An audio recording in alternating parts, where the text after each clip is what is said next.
sorry বলছি না কোনো সরি নাই ওনাকে টিস করে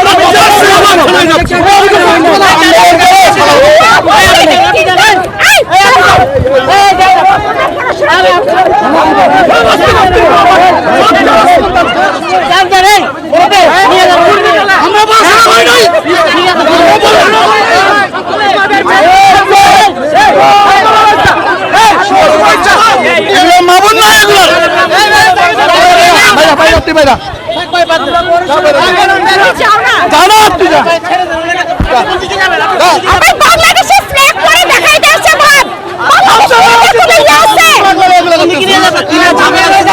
রাস্তা ব্লক করে রাখছে আমি যেতে পারতেছি না ওখানে অনেক অ্যাম্বুলেন্স ওখানে অনেক বাচ্চারা কাঁদতেছে বয়স্ক মানুষ ওরা এখানটা আটকে রেখেছে এটা একটা কথা প্রতিদিনের হ্যারাসমেন্ট আবার বাংলাদেশের ফ্ল্যাগ করে দেখো এটা তো দেশের প্রতি কোনো মায়াই নাই